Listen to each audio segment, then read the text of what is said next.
Alright, so apparently, now I just realized I can't get the watermark off without paying money, so bear with me.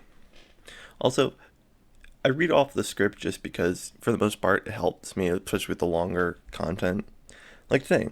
So today's is a kind of like a look at Pokemon and the critiquing of fandoms, right?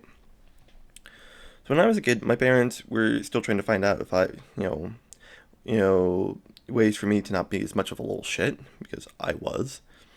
And I didn't like sports, I didn't like reading at the time, and I performed poorly in school because I was planning my next outburst, you know. But, between 2008 and 2009, a game came out. A game came out that, the game that I really liked didn't come out until I think 2010 or something like that. It could have been 2009, but we'll get to that game later because there's a game before it that I played. Well, played.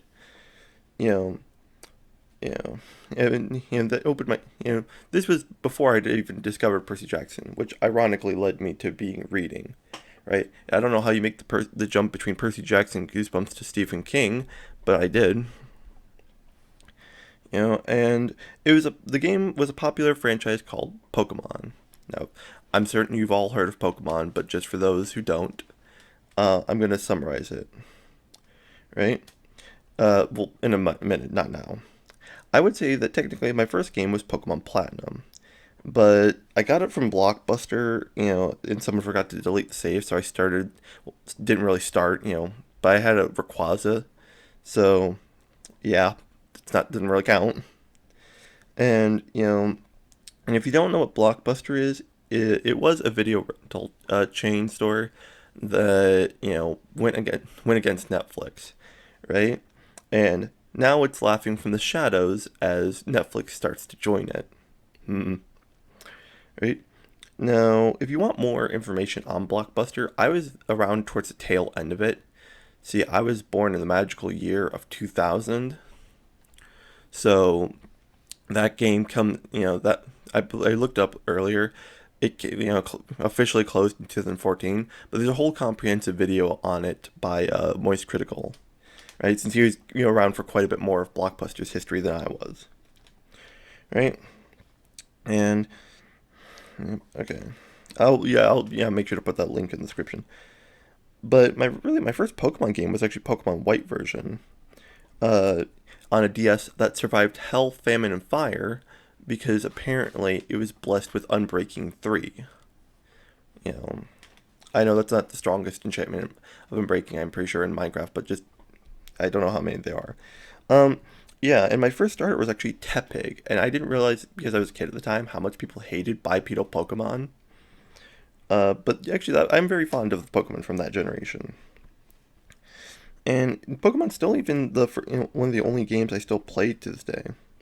You know, and I only recently got a Switch, to play Sword because I didn't want to start out my Switch experience with Arceus, right? But for the last 10 years or so, while I've been playing Pokemon on and off, I've always gotten the DS games. So Black 2, White 2, Black White, Heart Gold, Soul Silver, stuff like that. In the GBA games that would fit into my DS Lite, the new one, right? Because eventually I was away in Wisconsin, and my brother, accidentally broke my DS or something like that. I have no idea how it happened. Apparently, he just played it one time and dropped down the cement porch. I'm like, damn, that's a way to come back.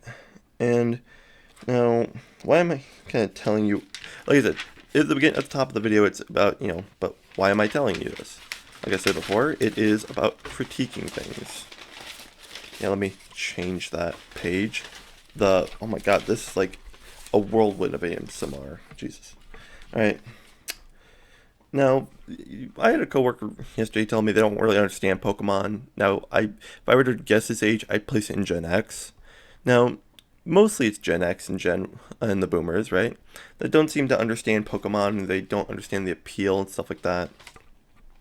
I'll just try to, kind of. I do enjoy the games. I understand why they're not for everyone, or why they don't appeal to someone, who might not have grown up with, that style of video games. Right? So, for those, for those of you who don't know what Pokemon is, Here's the description now. Yeah, I'm jumping quite a bit. I do that. Uh, well, if you're new here, I do that quite a bit, and I ramble too. It's a game where a kid is kicked out at the age of 10, puts rare and unusual wild animals into a ball-like cage, and then he, what the fuck, bro? I don't know why I wrote that. Then uses them for fights, sport, and to take on the whole local hoodlums and gangs to try to take over the world. Got it? That's it. Now, Pokemon games have usually stayed the same for the most part, and so, oh yeah, the kid starts out with one Pokemon, Grass, Fire, Water, that really can't be found anywhere else. Now, in later gens, they do give you something that a previous generation would have started with, but that's about it. It's very rare actually, unless of course you get an action replay and cheat like I did when I was younger. Right, and then the kid uses that Pokemon to take on these gyms for badges so that they can enter a sport-like arena to take on four people and a champion. And that's about it, usually. There is, of course, the aforementioned gang violence that you have to take on, but that's a little different sometimes. And usually the end goal of those gangs are a lot different sometimes too. All right, so now along the way, you're encouraged to capture the creatures. Um, to in order, yeah, you're encouraged to catch creatures, but sometimes that's not always the case. Mostly, it's always to fill the Pokedex for a kid for a researcher who doesn't know the meaning of child labor laws. And yeah, I have no idea where to hold this mic while I'm reading.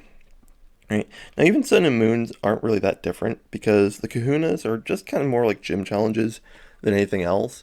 And Sword and Shield only does it really just takes out the Elite Four aspect, as I learned.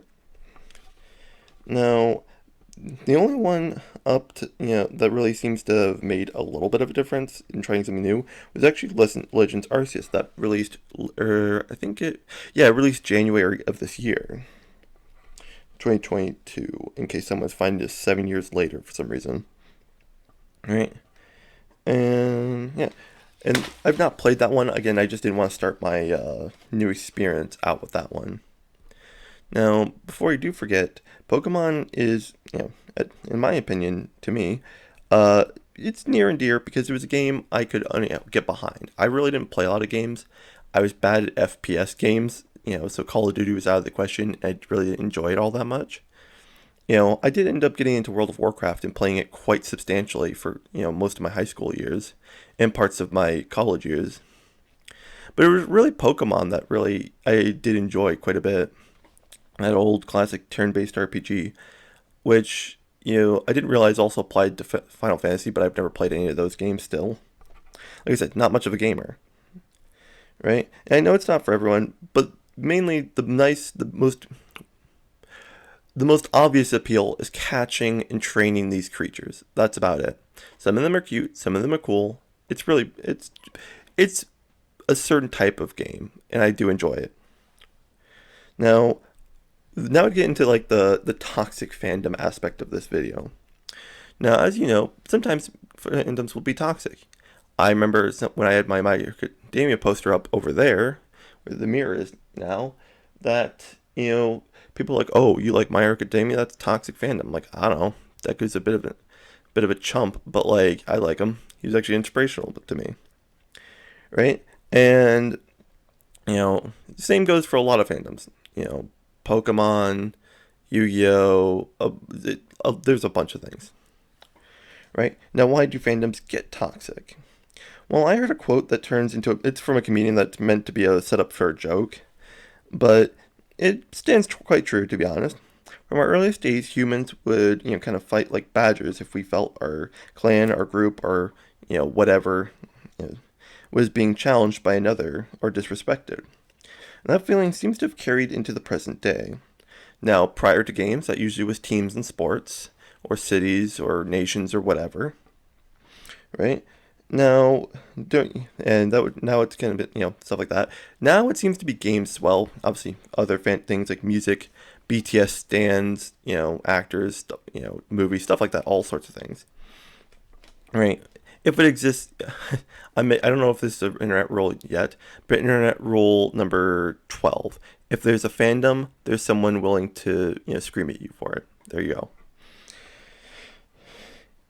Just by the way, if you're seeing this and you actually know if that's a, paraphrasing of an internet rule, please put it in the comments. I'd love to read that one.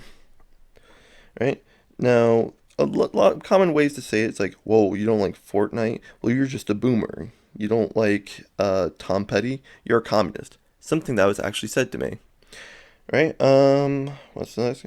Stuff like that, and it's like, what's the line here? Sorry.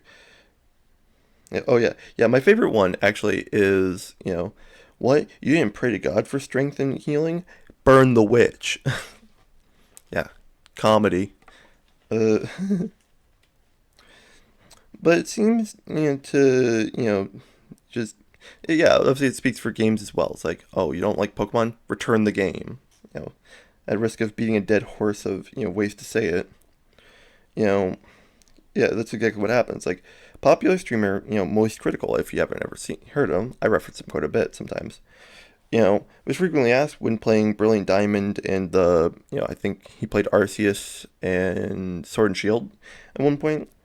He chastised, the unoriginality of the remake games and games in general. And people are like, well, don't play the game, return it, stuff like that. It's like, okay.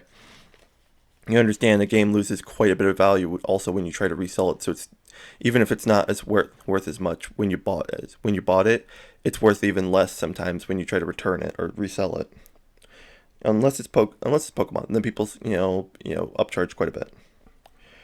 Now, the simplest and most pointed answer to respond to this is just tell them that it's just tell them just shut up. You guys, knock it off. It's like it's not that big a deal. It's not. It's like really, it's just not a big deal. Calm down. Stuff like that. Stuff like that. But for these, fandoms, these toxic ones, that's rarely the end of it. Because, like, a little thing about toxicity in humans, right? You can take too much of something, that's usually when toxicity happens. So, vitamin A will shut down your liver when you take too much of it. Uh, you know, Too much potassium, too little potassium, stuff like that. Well, the mineral that seems to, be making these people toxic is salt, right? They're so full of salt. They are probably have the reason they're so mad is because they can't think because of the, you know, sodium headache they seem to be having. Yeah. So to kind of wrap a little bow on this whole thing, it's okay if your views on a game, show, music, or even belief system is challenged, as long as you don't act like a raging asshole about it, right? You know, and it really should be enough for you. Like, I like some trash things sometimes, right? Comedians sometimes, for a long time I listen to a real big comedian, or sometimes I have a comedian that, says something I might not agree with. Or for a long time, I really like Smosh. But there was just something they did one time, a joke they made one time that just didn't sit well. You know, So, but like, I don't hate them for it, or anything like that. It just the joke wasn't for me. But stop gabbing for a bit. You know, it's okay to have your opinion challenged. That's not a problem. It's the adult thing sometimes is how you react to that situation. Is when my coworker said like I don't understand Pokemon, it's just the stupidest game in the planet. I'm like, I don't know, I enjoy it. It's something to keep me busy. You know, it's like, funnily enough, is as plot heavy as the Arizona desert is watered. It's just nothing there most times. But it's like a guilty pleasure game sometimes for me. It's not the best. It just sucks sometimes. Especially sometimes it's a bit of a grind, especially the early games. It's a bit of a grind, but it was always a childhood game to me, and that's I guess one of my more trashier things I really like. And yeah, I don't have it mind being questioned at all. You know, and that's I guess the best way you can react to it. Like I said with My Hero Academia, I enjoy that series a lot. I also like JoJo's. Some people really don't like either of those. Yeah, I understand. It's not for everyone. JoJo's especially is a particular taste, and that taste is hamun. And being open-minded about criticism is also nice.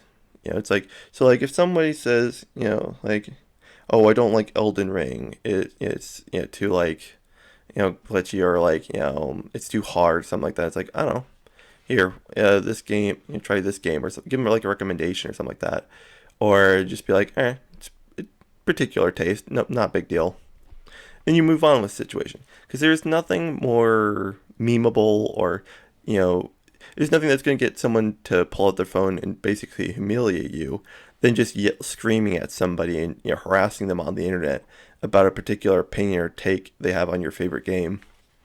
It's just not worth it, personally, especially with how readily available that stuff is now. All right. So I hope you've had a little bit of fun, maybe some enjoyment, or you've watched quite a bit to the end. I hope you have a good one.